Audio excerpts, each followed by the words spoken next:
Tal vez el fresquete les vino bien quedarse en casa. No sé si allá está tan frío como acá. Sí, sí, hoy está frío. Salió un mito de la respiración. Así que bueno, por lo menos un poquito de casa, de más calentito. Em, Estoy terminando de admitir gente. Si les parece, esperamos hasta las 10 y un poquito. Y después largamos. ¿Ah? Sí, profe. Bueno,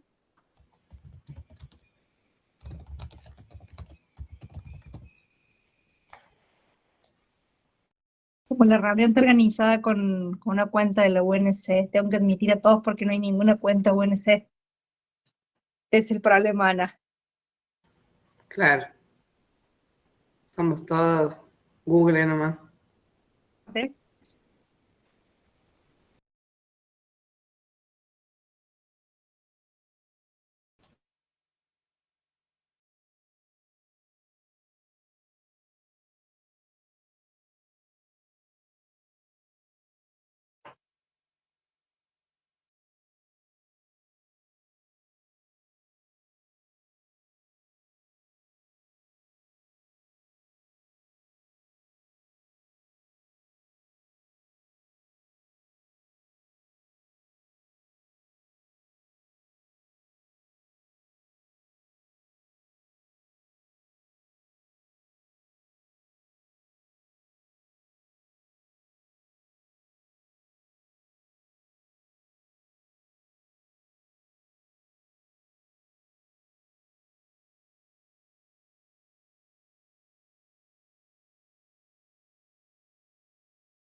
¿Te parece, Ana, que vamos largando y bueno, si se va sumando gente, la vamos admitiendo, ya somos 40 y pico, no creo que tan temprano, los que están, me parece, y los que no están se durmieron. Así es. Bueno, Bueno, así estoy yo, ¿no? sí, la verdad al final a mí también me venido bien porque estoy igual. Bueno, estamos así con unos procesos hermosos. Yo de cuando me vieron ustedes, me empecé a recuperar, me dio una recaída la semana siguiente. Esa recaída fue la que se me hizo bronquitis. Eh, Nada, acá estamos tratando de salir como se puede del asunto. Por eso también fue el pedido para no ir, porque la verdad que no me recomendaban médicamente el colectivo, el encierro, el frío, los cambios de temperatura, no por la clase en sí misma, digamos, sino por todo el traslado y todo lo que venía como aparejado junto con eso. Entonces, por eso lo hablé con el arquitecto Sames y estamos eventualmente de esta modalidad, ¿sí? Pero no se entusiasmen, porque no va a ser siempre así. No se envicien, diríamos. Bueno, vamos a hacer una cosa, vamos a cortar por acá las cosas que hacen ruido. Voy tomando asistencia, Meli. Bueno, dale. Acuña, tienen que abrir los micrófonos y decir presente, ¿no? Navarro, Presente. Pérez Noriega, Presente. Merletti, Presente. Uboldi, Presente, profe. Lima Costa Guta, Presente. Romero Chami,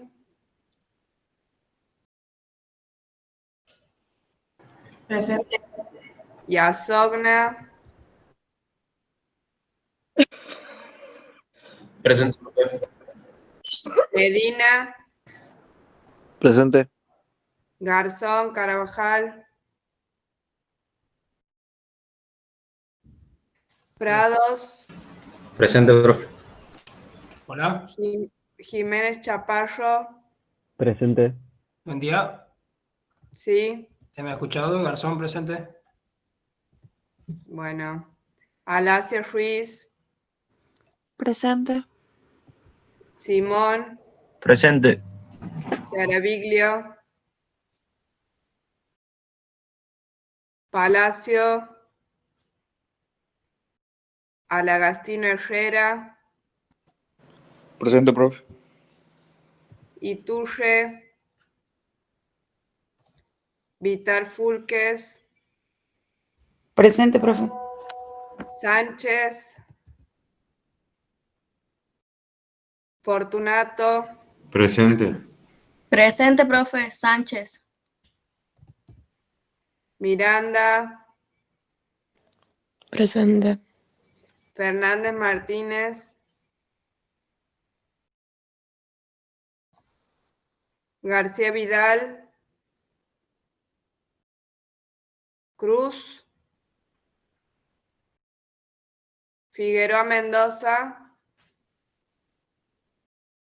Fernández Rachi, Presente. Hola, profe. Ibarra, Presente, Figueroa. estén atentos, Ibarra, Quiroga, Ricci, Peralta Rodolfo, Presente, profe Peralta. Maguna Saavedra, Presente, profe. Córdoba, Presente. Cuainele, Presente. Tobar, Presente. Lizárraga, Presente. López María Guadalupe,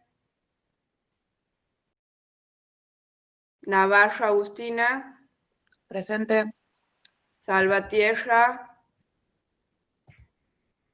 Palacio, Argañarás Camal, Presente, profe. Jiménez Javier, Presente, profe. Nittinger, Yeren, Presente. Chazarreta, Presente, profe. Galeano, Presente. González Fiad, Presente. Filippi, Presente. Rivelo, Pizarro, Presente. Catán, Presente, Catán. Peralta Pérez, Presente. Vega, Presente. Cameranesi, Presente. Sabán, Sarmiento, Ponzo Montenegro, Presente. Jerez Barbarán, Presente. Rodolfi, Crespo, Frediani, Ovejero. Bueno, estamos, Meli. Profe, Iturre Sí, puede se poner unieron un presente a todos. Paraná Ajá, mientras tomabas asistencia. a ver, ¿y tú? Iturre Gamal, perdón, profe. Está bien. ¿Alguien más? Ahí está entrando Sabán. Ujú. ¿Todos han dicho presente el resto?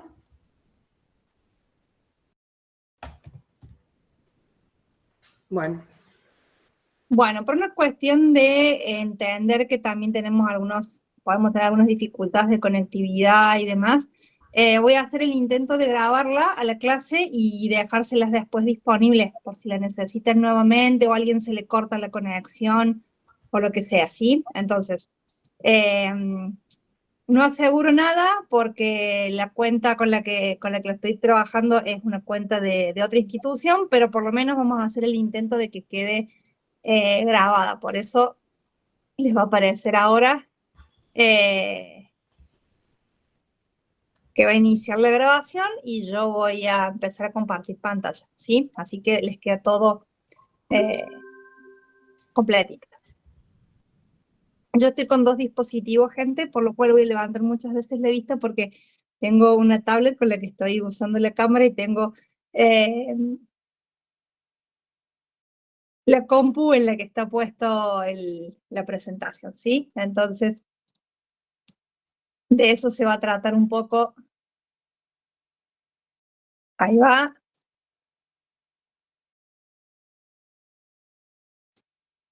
Ya me había olvidado un poco cómo era esto. Es muy lindo olvidarse cómo es esto. Los años. Ustedes no tuvieron tanta clase en pandemia, ¿no? Son, y en el son de los que colegio, ya empezaron todo presencial, pero bueno, tuvimos un largo tiempo de esto y nos habíamos acostumbrado a que fuera de esta manera. Seguimos en la unidad número 2. La última semana vimos el tema de cómo se habían enfrentado los problemas urbanísticos principalmente y vamos a adentrarnos un poco en el tema de la arquitectura específicamente. A la arquitectura la vamos a abordar en 3 capítulos dentro de esta unidad. En esta primera clase de hoy vamos a intentar pensar en esa definición del paradigma en los términos que Sarah Williams habla de la arquitectura paradigmática, en cómo se construyó esa idea del paradigma. La próxima clase me encantó una frase de la misma Sarah Williams para definir a algunos personajes un poco más fuera del mapa de lo que vamos a ver hoy, que son figuras individuales geniales. Y la tercera clase va a ser sobre Latinoamérica, ¿sí? Hoy vamos a centrarnos un poco en el continente, en el hemisferio norte. En esas clases que tenemos por delante, la semana que viene van a ser un práctico, ¿sí? Y después tenemos las 2 clases que subsiguen, que como hay un feriado al medio, no sé si lo han visto, hay un feriado que es el día 15 de agosto, no vamos a tener, ese día estaba previsto trabajo en taller, pero se puso el feriado se corrió, no sé, estas cosas que suceden, entonces vamos a tener el trabajo de la semana que viene, que es antes del cierre, es el último trabajo práctico, y de ahí se van a caer, después de 2 teóricos, al parcial, ¿sí? Por eso les advertí o les puse el mensaje en el correo privado, en el correo interno del aula, porque está bueno como que le presten atención a esto, porque van a tener esto, el ejercicio de la semana que viene, y después 2 teóricos y se caen al parcial. Aunque falte mucho, falte todo julio, falte medio agosto, para que estén como atentos a lo que a la idea que vamos a construir. Para la semana que viene va a ser importante que vuelvan a leer, ya Ana les va a mandar el denuncio y demás, va a ser importante que vuelvan a repasar el texto de Sarah Williams.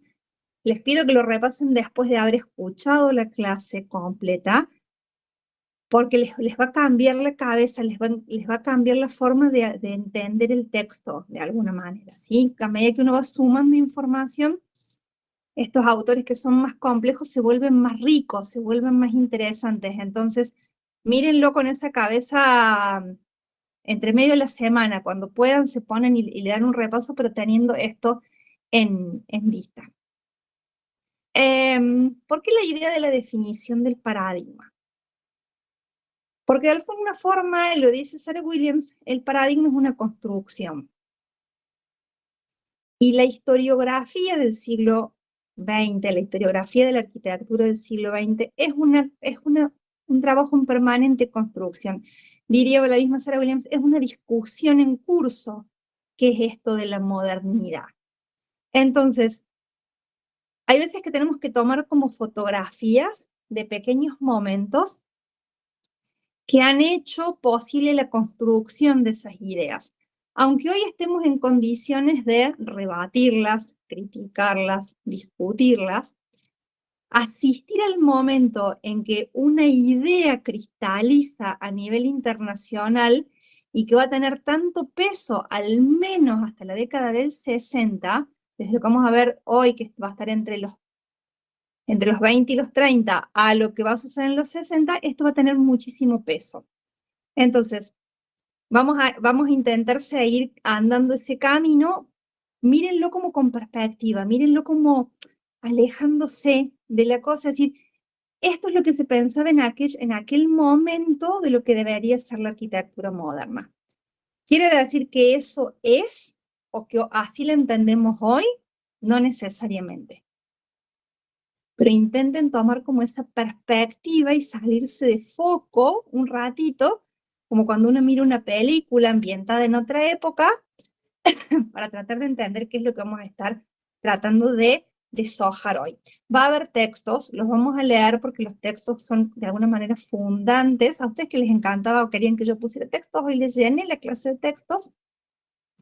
Pero me parece que también esos textos que están puestos en la clase por todos lados van a ir dándoles el puntapié para que puedan justificar lo que digan, van a darles elementos de crítica y nos va a permitir entender qué es lo que vemos a continuación, ¿sí? Por ahí va la cosa.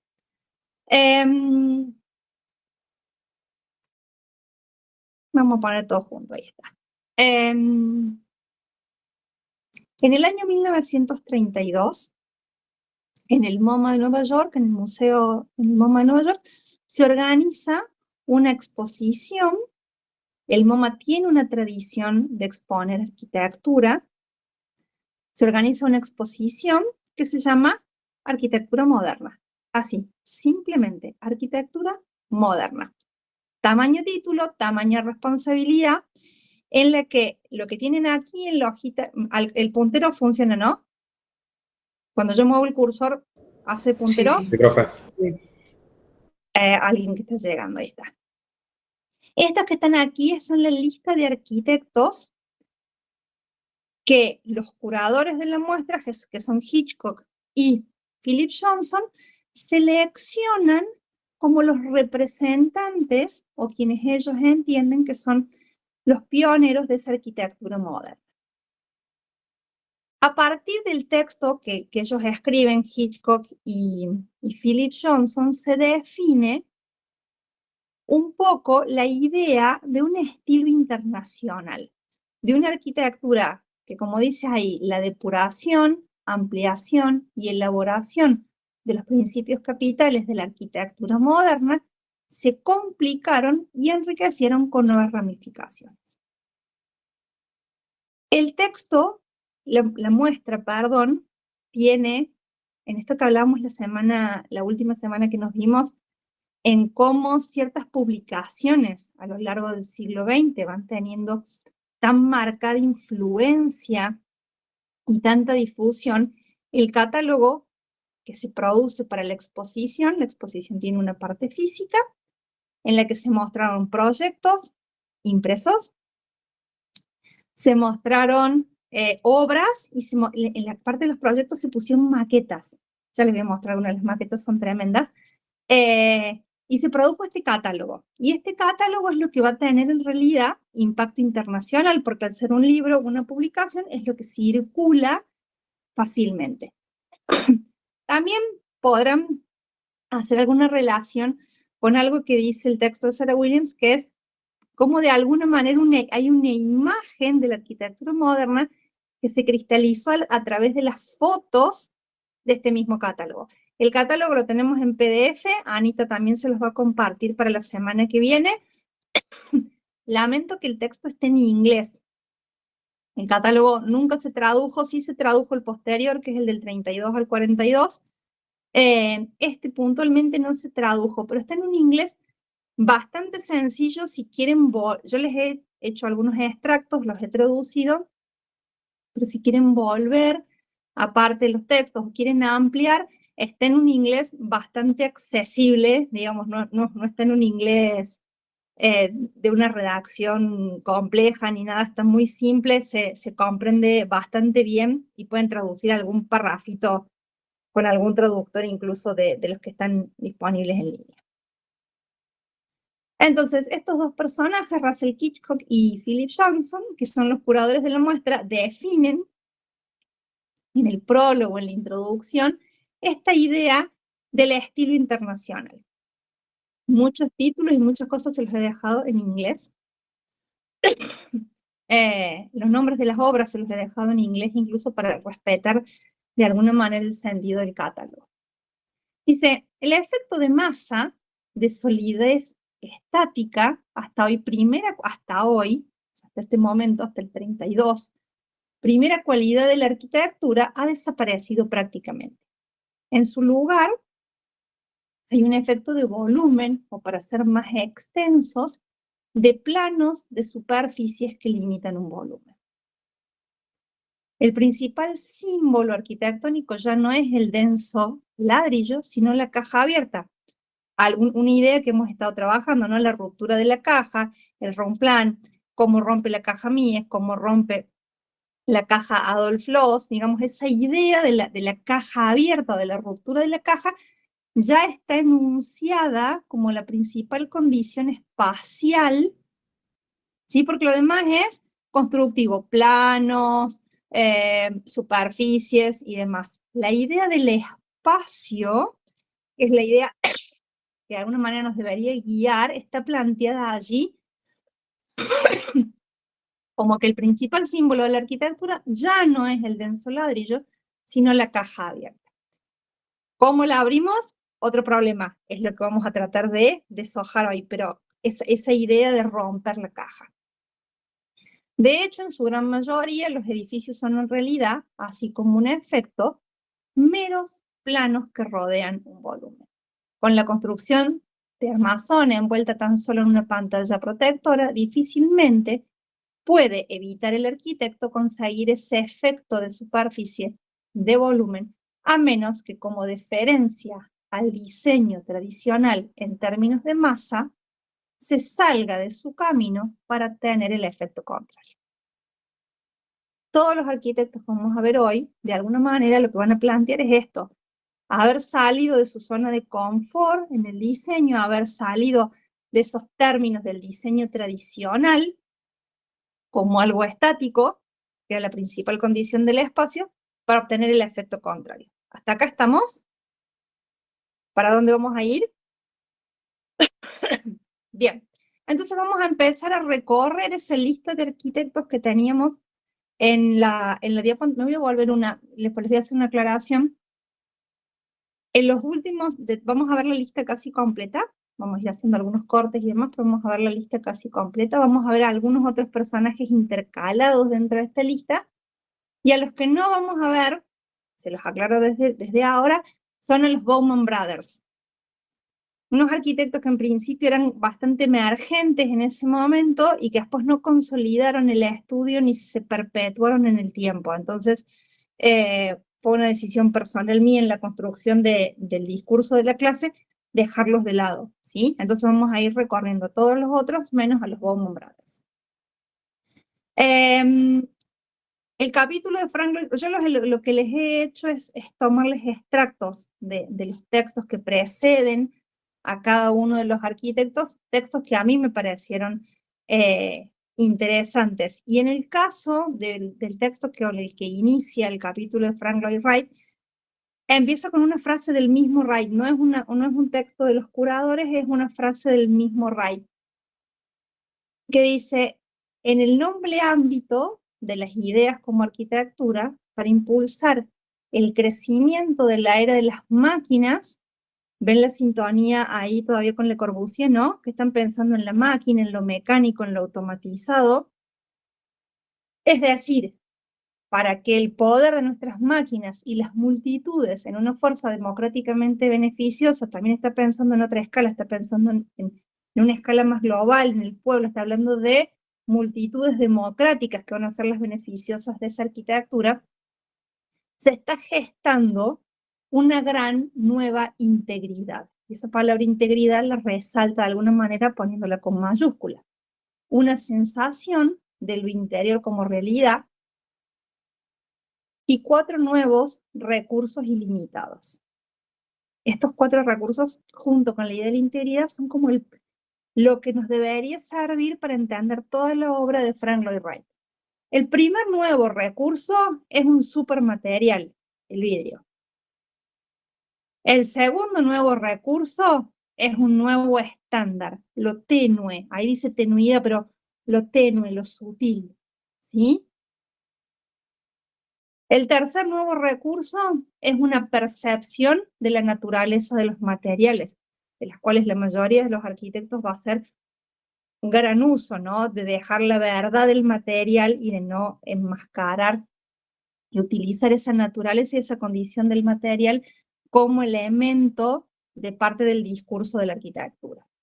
El cuarto nuevo recurso es un patrón inspirado en la naturaleza. O sea, que las formas, que las geometrías y demás provengan de la misma naturaleza, algo que también está en sintonía con algunas de las búsquedas de Le Corbusier cuando explora los rectángulos áureos, las proporciones geométricas de los griegos y demás.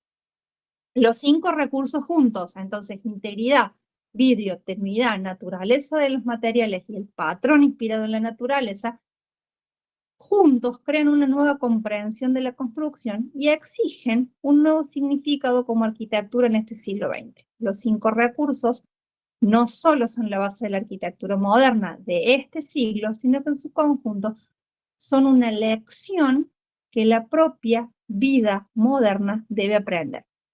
Y cierro ahí con otra idea, en qué medida las publicaciones, los catálogos y demás son una forma de educar y de popularizar esta arquitectura, ¿no? Que siempre estamos pensando cómo es que alguien que vivía de una manera tradicional opta por vivir en este tipo de arquitectura. Bueno, las exposiciones, los catálogos y demás son una forma de ir educando, entre comillas, el gusto y la forma de vida de quienes van a ser los futuros usuarios de esta arquitectura. Entonces, ¿cómo está organizado el catálogo cómo está organizada la clase? El catálogo retoma obras que ustedes ya conocieron y las expone nuevamente. Entonces, simplemente algunas yo se las he puesto no para que las repasemos a todas, sino para que ustedes tengan una idea de cuáles son las obras que señala el catálogo, algunas anteriores, otras, yo me quedé con algunas porque si no la clase se iba a hacer demasiado larga. Las primeras obras que señala y de las que hay bastante menos información dentro del catálogo son la Casa Robbie, que nosotros ya la vimos. Esta casa, la de Isabel Roberts, es muy parecida a la Meadow y demás, o sea, por eso se las dejé, no la conocen tanto, pero es una obra que tiene como relación con otras de Wright que nosotros sí hemos visto.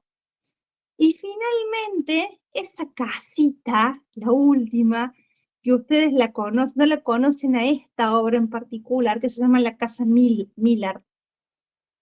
Es conocido como la miniatura también, porque es una casa muy chiquita, está en California, y fíjense que ya el catálogo está mostrando la transición de las obras de la Pradera, o de las series de la Pradera, a la Casa Miller, donde empezamos a ver el uso de los bloques textiles, que era toda la serie que Wright había producido alrededor del área de California.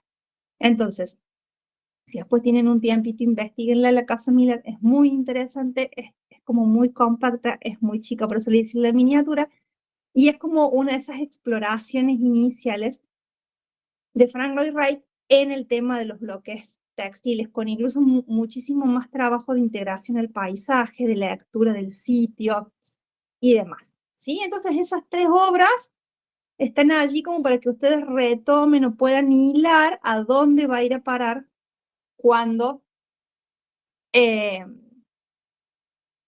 se mete en este problema. Fíjense esta enorme casa que Frank Lloyd Wright diseña para su primo. ¿Ven que dicen Richard Lloyd Jones? Bueno, Lloyd Jones era primo de Lloyd Wright y ya fuera de alguna forma del circuito, porque no está ni en el área, en su área original de Chicago, dentro de las series de la pradera, ni está en el área de California, diseña esta casa en Oklahoma, una casa muy grande en cuanto a superficie, en cuanto a metros cubiertos, en donde si ustedes alcanzan a analizar un poco, a mí la primera cosa que me impresiona de esta casa es esa búsqueda que él plantea del tema de los materiales, la disolución de los límites, el uso del vidrio, la claridad, una generosidad espacial que hasta ahora no habíamos visto en Wright más que en sus obras institucionales, ¿no? Lo habíamos visto tal vez en el Unity Temple, pero no habíamos visto esta generosidad espacial en las obras de corte doméstico, o de corte de vivienda de Wright, insisto, en un camino intermedio todavía con el tema de los bloques textiles, porque fíjense que cuando materializa los muros, sí los hace en la tónica del bloque, tal vez menos texturado, evolucionando, con menos impresiones, ¿no? ¿Se acuerdan que las otras casas que tienen bloques textiles tienen como mucha textura en los bloques y demás? Un bloque más depurado, más simplificado. Pero me voy a detener en esto, la articulación volumétrica que tiene la casa, en primer lugar, ¿no? La articulación volumétrica que tiene la casa, la simpleza que tiene en cuanto al partido formal, que es prácticamente una C con un jardín y un volumen que se le adosa por aquí. Miren cómo resuelve esta esquina con esa idea del vidrio, con esa idea de integrar el interior con el exterior. No teníamos experiencias previas de un Wright trabajando con este nivel de transparencia antes de esta declaración del vidrio, ¿no? Del vidrio como un supermaterial que parece que él va descubriendo o del que se va apropiando en este tiempo. Luego, miren, el comedor, que a lo mejor tiene alguna cuestión más ligada a su tradición compositiva y demás. Para que no nos olvidemos nunca de Wright.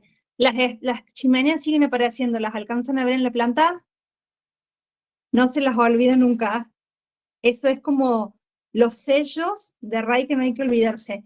Por acá, miren, por acá arriba hay una chimenea, por acá arriba hay otra, y por acá hay otra, ¿sí? Hay 3 elementos de estos centros de fuego que hacen girar la composición de Wright puestos allí. Pero miren cómo cambió el protagonismo. Ante esas enormes estufas que veíamos antes, fíjense, allí está la estufa, pero fíjense cómo cambió el protagonismo. Estamos en este espacio, ¿no? Este espacio es este que está acá. Esa idea de levantar la losa, de despegarla,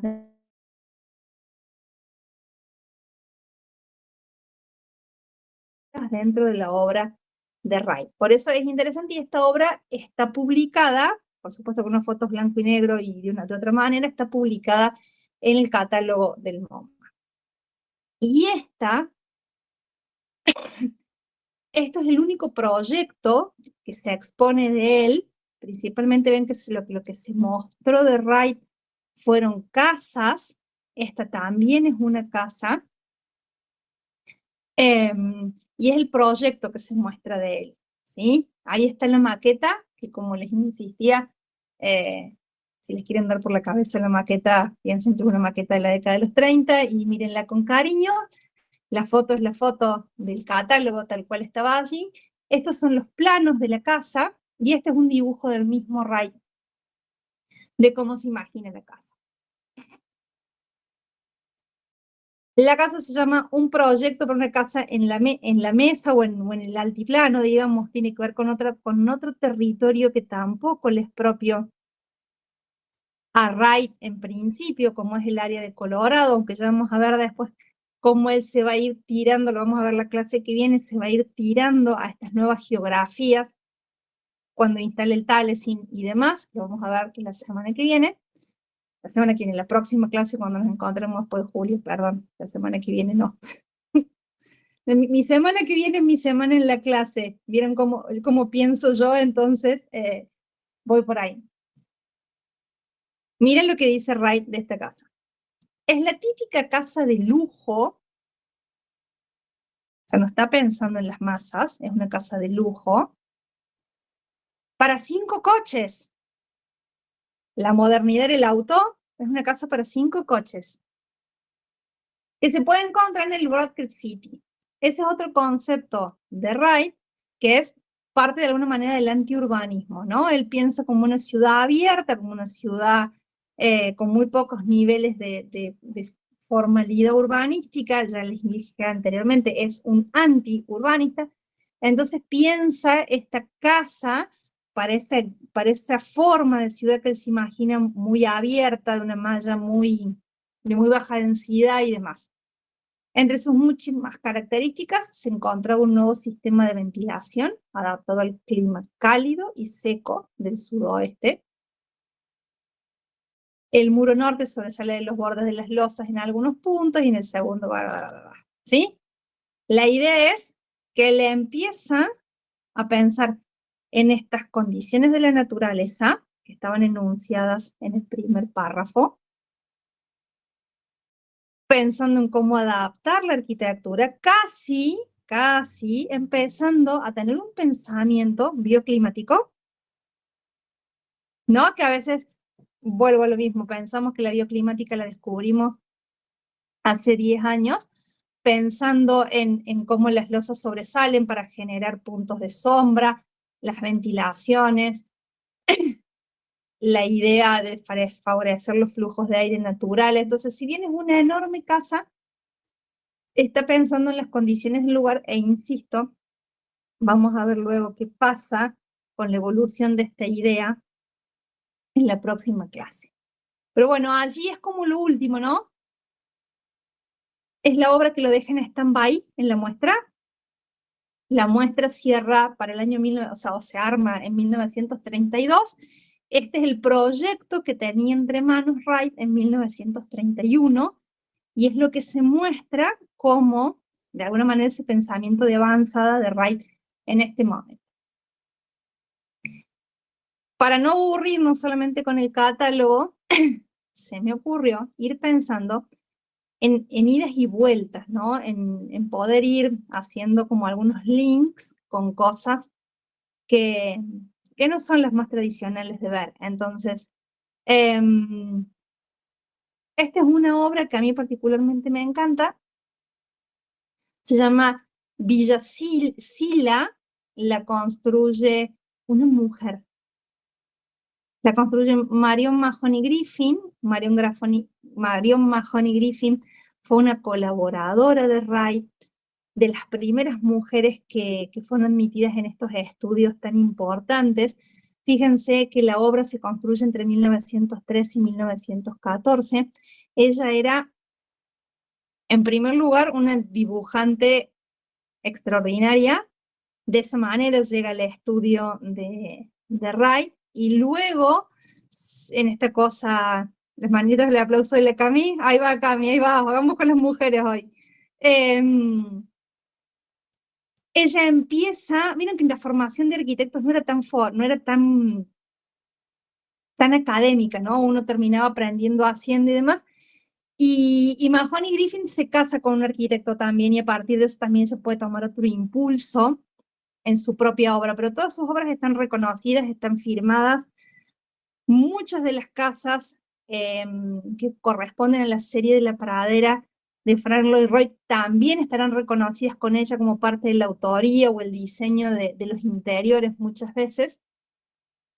Y esta casa, para mí, lo interesante es una casa de la pradera puesta en Palm Beach. puesta en la costa, ¿no? La lógica de la casa de la pradera puesta en Palm Beach. Y los comitentes son unos comitentes muy particulares porque eran un matrimonio en el cual él era fotógrafo, y fotógrafo muy reconocido. Entonces la casa está pensada, perdón, miren lo que es el dibujo de la planta, todo obra de Mahoney Griffin. ¿Quiénes son el propietario? Una villa y estudio en Palm Beach, Florida. Esto más wrightiano no puede ser, ¿no? El espacio del living, las dos chimeneas y el otro espacio por aquí, los espacios servidos, pero miren este enorme espacio que genera aquí simplemente para estudio de fotografía. Entonces la adaptación al comitente, que también empieza a ser una cosa que no era tan habitual, ¿no? Esta preocupación por darle al comitente los espacios necesarios, y genera aquí, en este espacio chiquito que está por acá, el cuarto oscuro, para que el fotógrafo pudiera tener todos los espacios para el revelado. O sea, piensen en cómo era la fotografía antes, nuestra digitalidad no existía y demás. Entonces una casa prácticamente sola, en una Florida que se estaba construyendo, imagínensela en el paisaje, recostada sobre la costa, esta morfología y demás. La casa fue demolida en 1974, por lo cual no les puedo mostrar más fotos que las que tengo. Hay algunos interiores que están interesantes, pero tenemos esta información para ver cómo Wright iba influyendo y también se iba, a través de estos colaboradores o a través de estas personas a las que él había influenciado, la idea se iba internacionalizando, y perdónenme la palabra, porque no es internacionalizando, se iba internacionalizando al menos adentro del mismo Estados Unidos.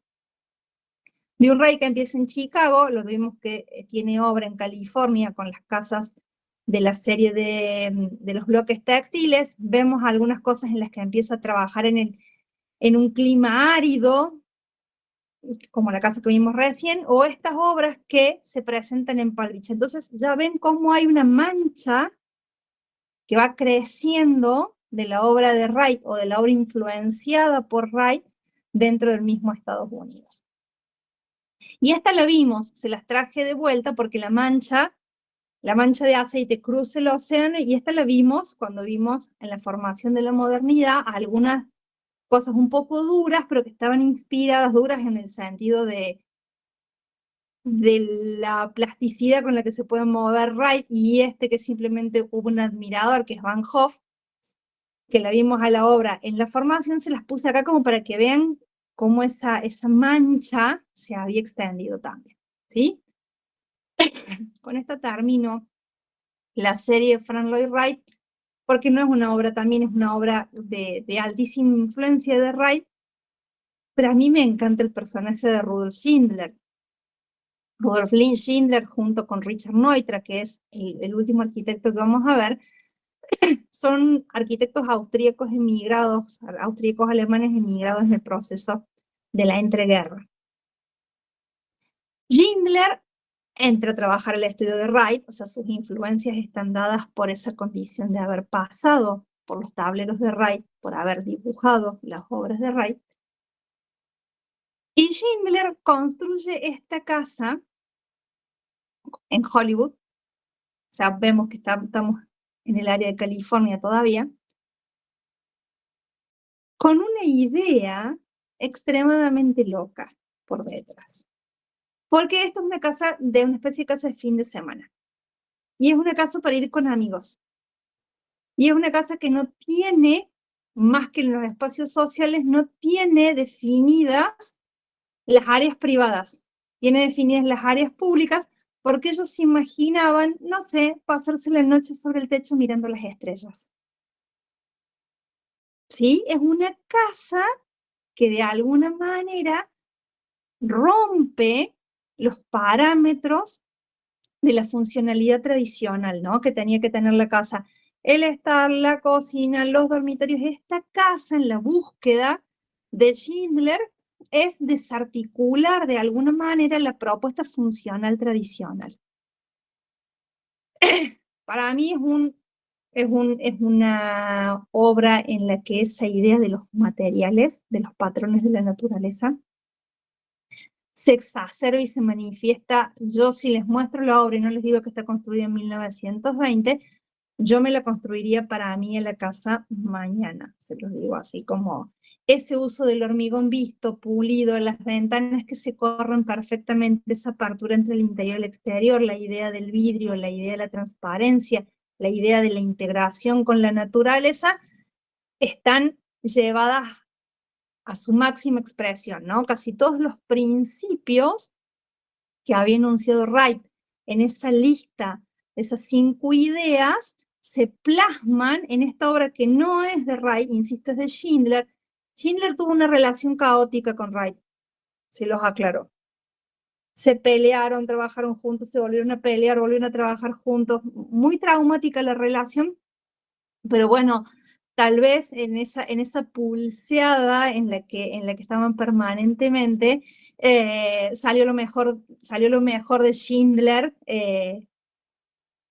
reelaborando o reinterpretando a su propio concepto las ideas de Wright, sin copiar. Fíjense que la obra no tiene casi ningún elemento de copia, que tal vez me vuelvo a la obra de Mahoney Griffin, tiene más elementos literales o textuales sobre el mismo Wright. Esta obra no tiene prácticamente elementos textuales o literales, es una reelaboración absoluta de los principios, de esos 5 principios, de esas 5 ideas que Wright había enunciado. ¿Hasta acá vamos bien? Podemos hacer los cortes que necesiten, ¿sí? O que necesitemos nosotras, Ana, también. Estamos con la hora, estamos como en unos... ¿Podemos ver uno más? Y hacemos un cortecito, vamos a buscar un café o a renovar el maté. ¿Les parece? Vamos a hacer cortes más chicos. Como no el gran recreo, podemos hacer un par de cortes más chicos y hacemos varios. ¿Les parece? Ana me dice que todo que sí, los otros se sumarán a las decisiones unilaterales. Bueno, el segundo personaje, de acá también se construyeron un montón de mitos, chicos. El mito de los grandes maestros, el hablar de 4 grandes arquitectos como los pioneros de la arquitectura moderna, también se sustenta en estas publicaciones. Son cosas que, por suerte, hemos evolucionado, hemos aprendido y ya no repetimos. Pero hablar de los grandes maestros, de la primera generación, de la segunda generación, son conceptos que se acuñan alrededor de este tiempo, entre los 30 y los 40, con estos textos y los textos que va produciendo el CIAM, ¿no? ¿Se acuerdan todas esas publicaciones que habíamos visto que iba produciendo el CIAM? También cristalizan ese concepto duro de la arquitectura que hoy intentamos desarmar, que hoy intentamos revisar, que hoy intentamos criticar, porque si no nos estancamos intelectualmente. Gropius, de alguna manera, les dije, es otro de estos personajes seleccionados. Gropius en este momento todavía está, al momento de la exposición todavía Gropius vive en Alemania. ¿Sí? No se olviden, Gropius después va a emigrar, lo vamos a ver un poquito más adelante. Gropius va a emigrar a los Estados Unidos, se va a instalar en la Universidad de Harvard, pero mientras tanto, al momento de este trabajo, Gropius todavía vive en Alemania. Y ya el texto, vamos a empezar a ver textos de los críticos, ¿no? Textos de los curadores de la muestra. Este es de Russell Hitchcock y el autor, como el curador plantea, dice Gropius, por el contrario, o sea, por el contrario de lo que estamos hablando, siempre ha creído en las posibilidades estéticas de la arquitectura moderna, incluso en el ámbito de la construcción minimalista. También parece que descubrimos el minimalismo por los 90, cuando ya esta idea de ir a lo mínimo, ni hablemos de Rem Koolhaas y demás, parece que descubrimos esta idea como un poco tarde, cuando ya está esa idea de que la construcción tiene que ser lo mínimo. Estaba en los CIAM, ¿se acuerdan que fue uno de los temas?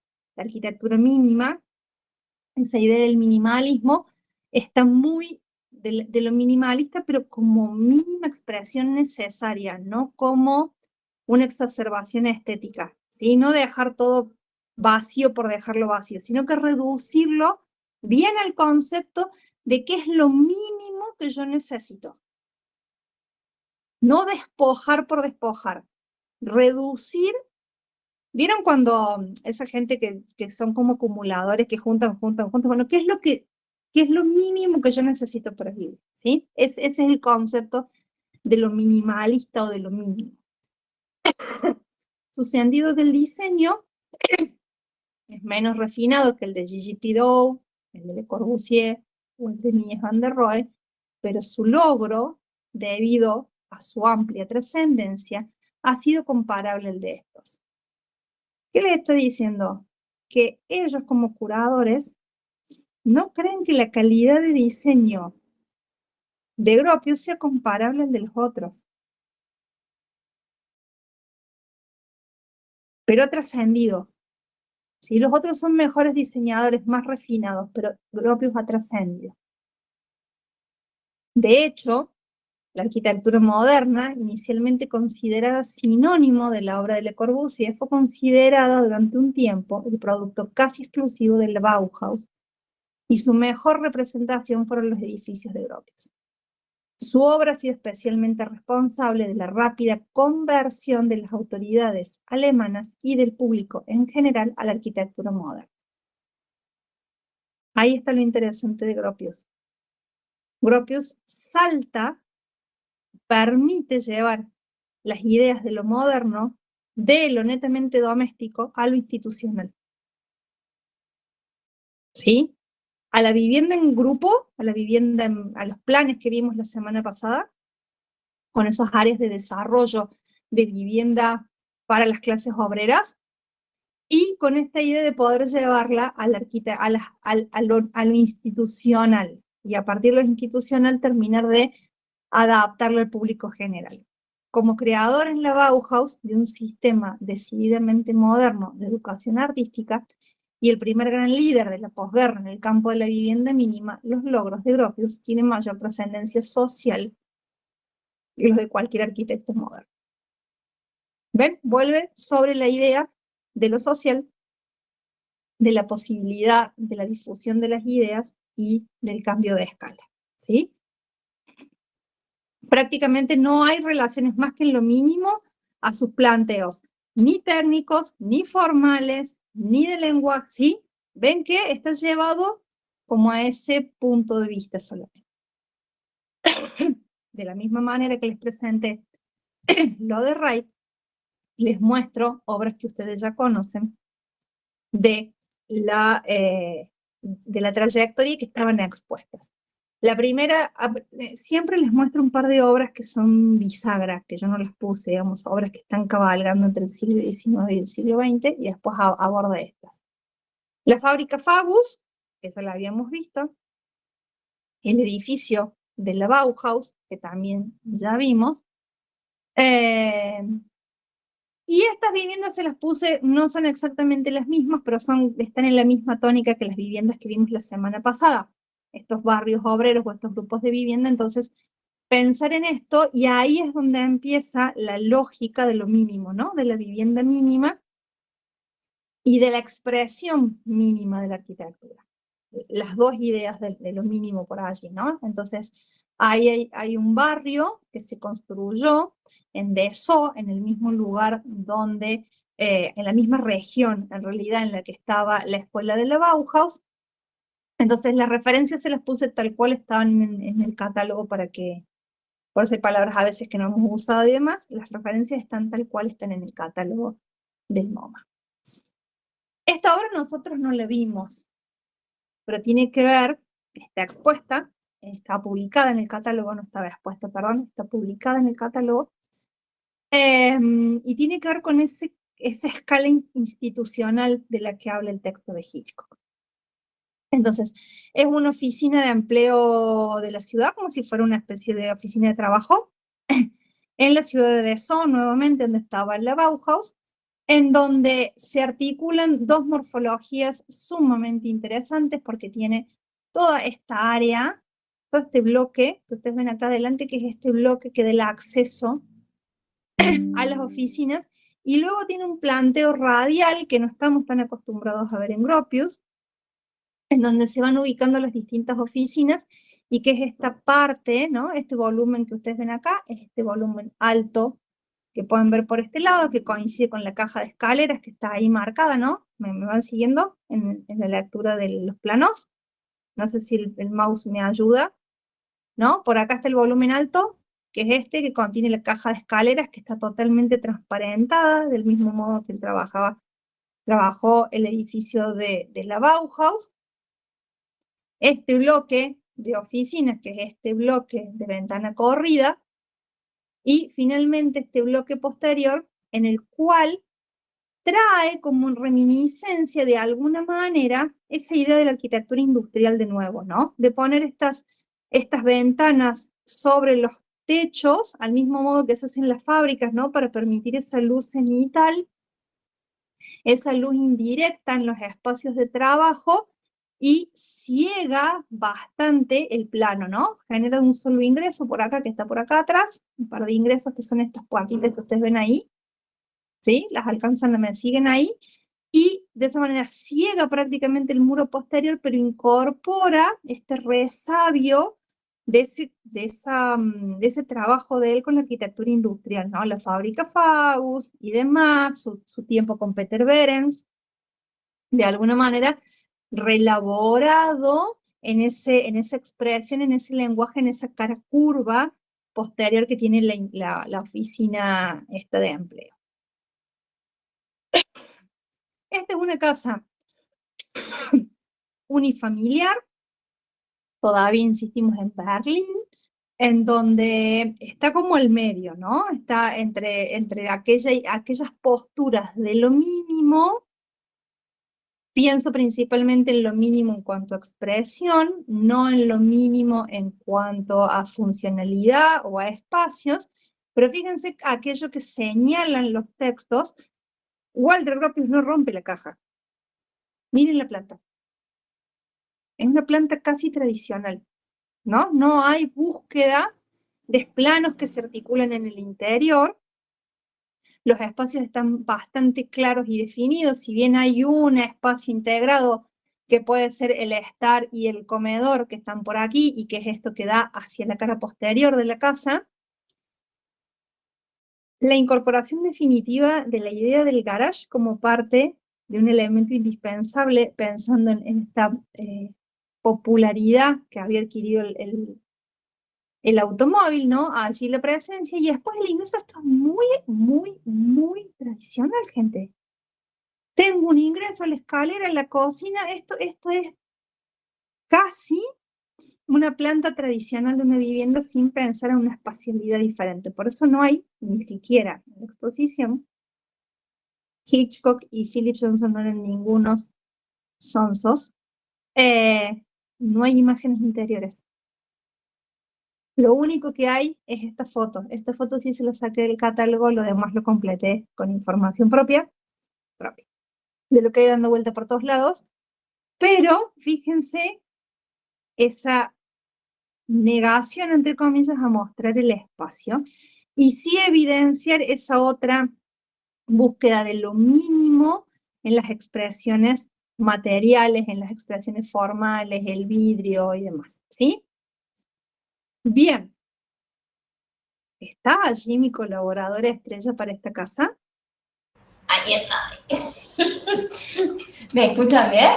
Esta casa la va a presentar, esta casa Cami la adora, entonces yo le pedí si le fue a contar ella todo lo que sabe de esta casa. Bueno. Y ella aceptó. Bueno, primero estoy muy nerviosa, no sé por qué, pero bueno, voy a contar así a grandes rasgos la casa.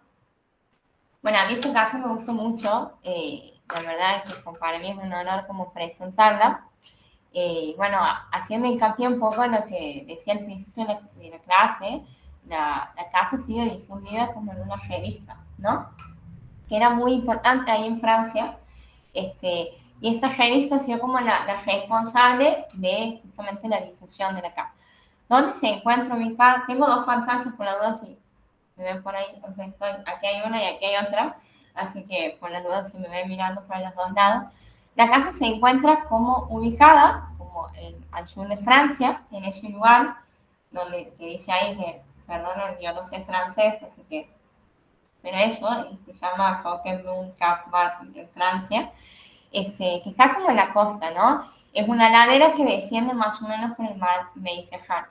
Lo curioso de la casa es básicamente que no se puede acceder con el auto, ¿no? O sea, vos tienes que ir caminando a la casa, así eso es llamativo.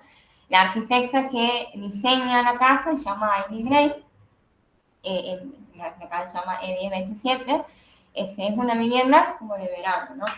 Si nosotros vemos el exterior, vamos a ver, bueno, un volumen que se levanta sobre pilotes, ¿no? Vamos a ver estos ventanales como extensos, grandes. Bueno, hay desde el exterior algo que llama mucho la atención. Para mí, lo más importante de la casa es el interior. El trabajo que ella hace en el interior es lo llamativo y es lo fundamental. La casa se divide en dos niveles, una planta alta y una planta baja. La planta baja está dedicada a lo que es el servicio y la planta alta a esto de, esta experiencia del comedor, los dormitorios, todo lo que es la zona privada. ¿Qué es lo importante? Que esta casa está como diseñada para lo que se llama el hábitat real, ¿no? Para mí, Aileen Gray lo que hace es diseñar profundamente lo que sería el interior. Ella desarrolla todo lo que es la parte de lo que es el mobiliario, las lámparas, todas estas cuestiones que están adaptadas como a la persona, ¿no? Eso es lo interesante.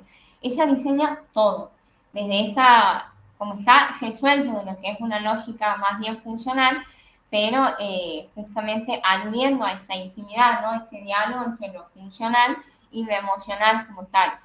¿Por qué digo esto y por qué recalco esto? Porque este caso para mí es muy importante justamente por eso, porque es como que el concepto es adaptado a la persona, digamos, que es lo que se venía hablando, bueno, yo hago una alusión a lo que es Le Corbusier, porque después se introduce lo que es Le Corbusier.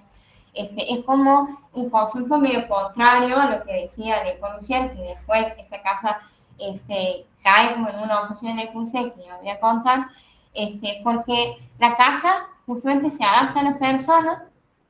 Por ejemplo, les pongo un ejemplo, aquí en el interior, en la planta alta donde se muestra esta parte del mobiliario, ella diseña, por ejemplo, las estanterías y las mesas móviles, los paneles móviles, tiene una cocina bastante pequeña, pero el espacio es muy fluido, muy dinámico, estos espejos móviles, diseña todo, y la relación con el entorno se manifiesta también en la casa.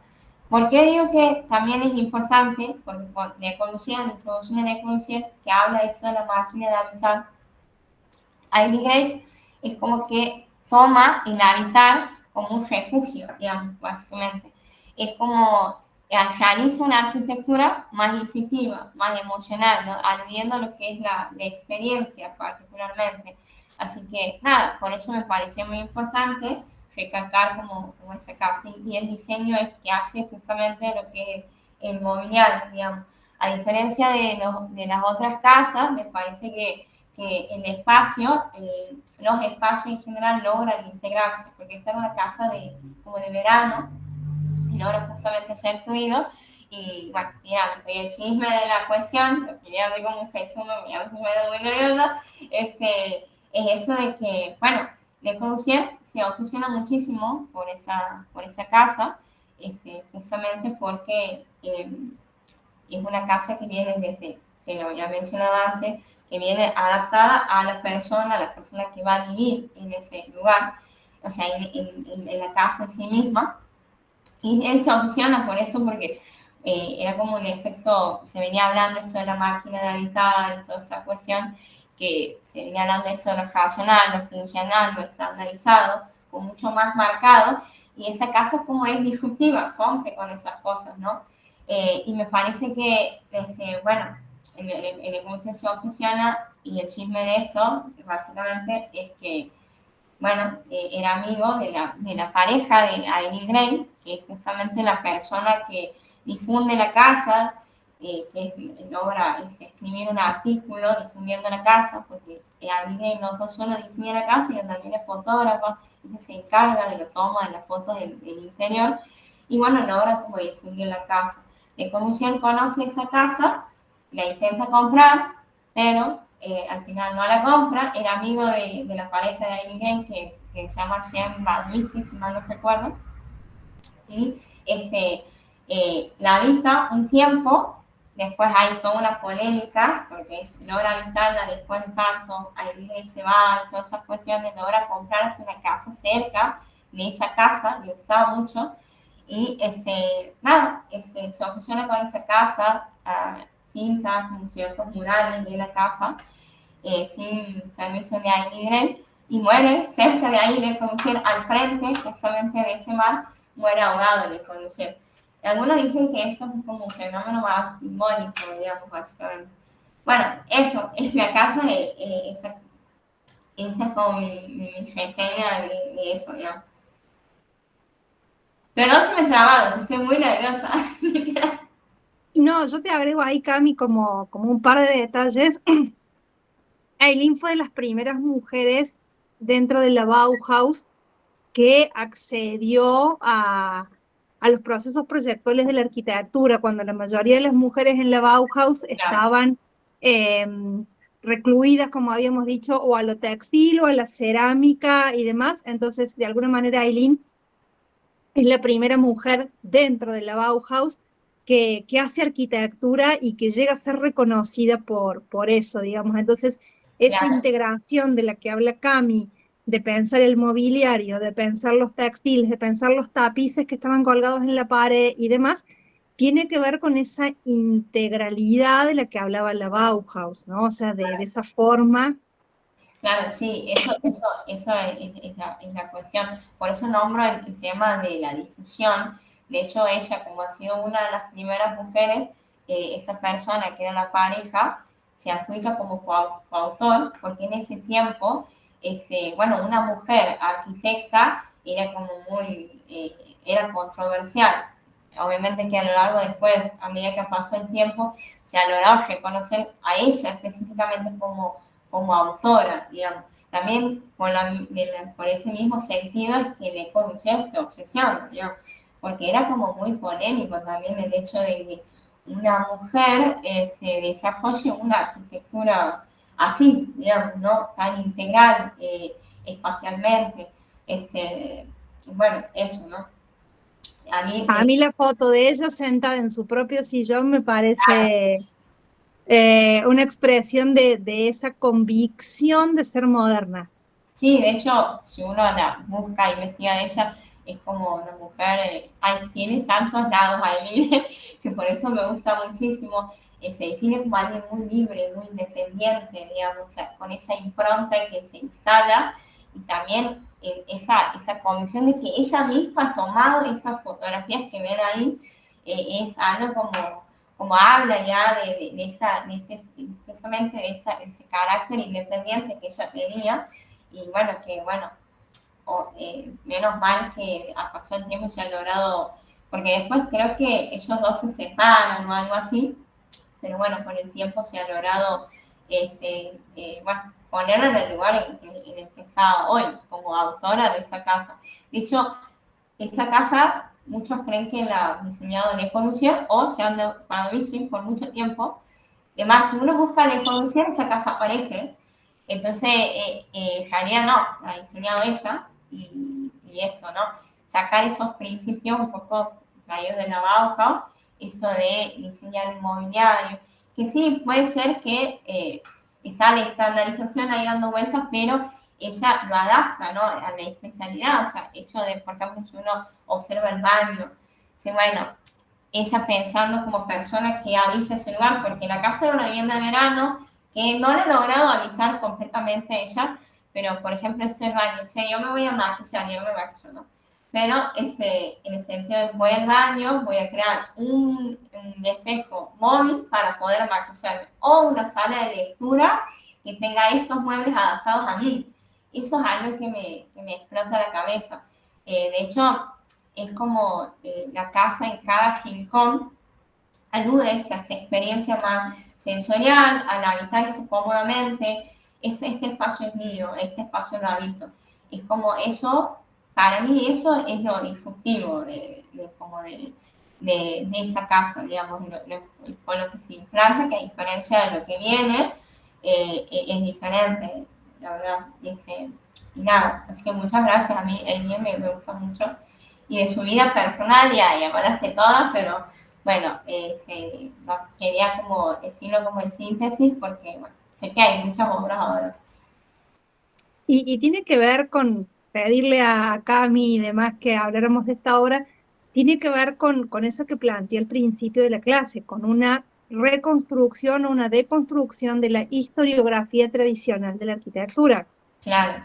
Estos presupuestos, como decías vos, Cami, de que se pensaba que la casa era de Le Corbusier, que Le Corbusier se había obsesionado por la casa y que entonces, de alguna manera, se construye un mito alrededor de la influencia de Le Corbusier sobre esta obra que no existe.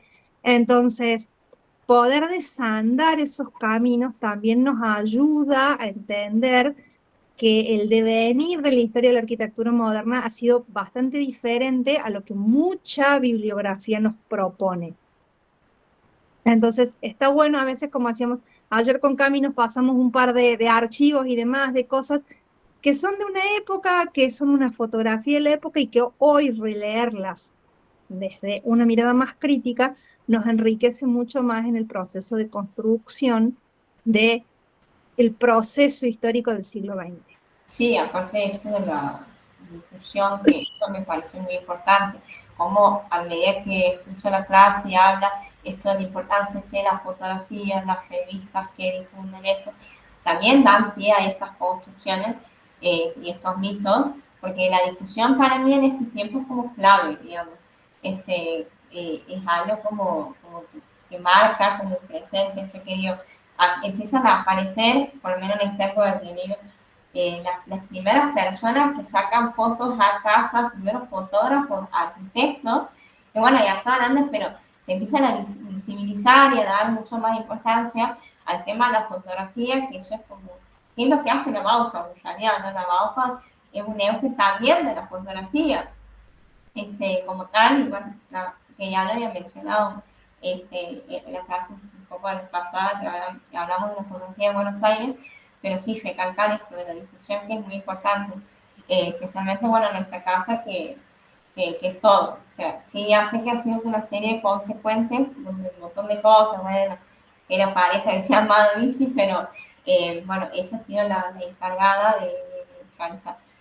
Estaría bueno que la googleen y vean cómo se manejan estos espacios, que es bastante interesante, que si uno bien habla del mobiliario, también la distribución espacial es como que si uno lo ve, puede compararla y darse cuenta que la distribución de espacios interiores, para mí los personajes más influyentes o las autoras han sido mujeres, digamos, con respecto al trabajo del interior como tal, porque esto de, bueno, voy a crear un dormitorio que esté en tal lado o la cocina que esté dispuesta de tal forma, bueno, adaptada justamente a la experiencia de las personas que realmente ocupan esos espacios, digamos, que han sido mujeres realmente. Las personas que realmente ocupan esos espacios siempre han sido mujeres, por lo menos de estos espacios comunes, digamos. Bueno, eso. Adivinando más tiempo. Bueno, ¿quieren que acá hacemos un cortecito? ¿Les parece? Nos buscamos, no sé, son las y 20, 25. A las y 35 y 40 nos vamos reencontrando. Yo voy a poner, si esto me deja, vamos a hacer varios, porque no me deja pausarla a la grabación, la voy a detener y la retomamos después. Sí, hacemos varios micros con cada una para no tener que un bucle vacío, ¿sí? ¿Les parece?